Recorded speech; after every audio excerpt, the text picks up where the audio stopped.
ኢሳያስ አፈወርቂ መልቀቅ ያለባቸው ከኢጋድ ሳይሆን በብቸኝነት ከተቆጣጠሩት ፕሬዝዳንት ስልጣናቸው ነው። ኤርትራን ፖለቲካዊ ቅንጨራ፣ ኢኮኖሚያዊ ድቀት ክፉኛ አድርሰውባታል። ወጣት አልባ ሆናለች። በአጠቃላይ ከ100 ዓመት በፊት ወደ ነበረበት ደረጃ መልሰዋታል ኤርትራን። ስለዚህ ከተለያዩ ዓለም አቀፍ ተቋማትና ከኢጋድ መውጣት ሳይሆን ኢሳያስ መልቀቅ ያለባቸው ስልጣናቸውን ነው። ሰሞኑን ደግሞ የኢትዮጵያ ጠላቶች ናቸው ብለው ወደ አሰቧቸው ሀገሮች መሽከርከር አብዝተዋል። አንድ ነገር እርግጠኛ መሆን አለባቸው።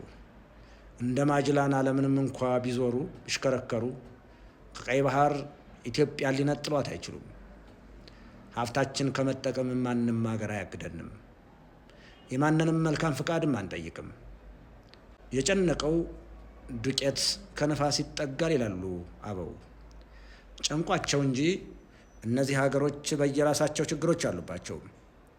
እሳቸው እንደሚሉት ቀይ ባህርን እንዲያረጋጉ እንዲሁም የኢትዮጵያን ጥያቄ እንዲያስቀሩ ተማጽነው ተመልሰዋል። ነገር ግን እነዚህ ሀገሮች ቀይ ባህርን ማረጋጋት የሚችሉ ቢሆን ኖሮ እስካሁን ማረጋጋት በቻሉ ነበር። ሁለቱም መንግስት አልባ በሆነው የየመን ታጣቂዎች ተመተው ተመልሰዋል። ሁለቱም ሀገሮች የማሸነፍ ሳይሆን የመሸነፍ ስነ ልቦና ያላቸው ናቸው። ስለዚህ እስካሁን ያልተቆጣጠሩትን የቀይ ባህርን ጸጥታ አሁን እኛ ጥያቄ ስናቀርብ ቀይ ባህርን ተቆጣጠሩ ማለት ዘበት ነው።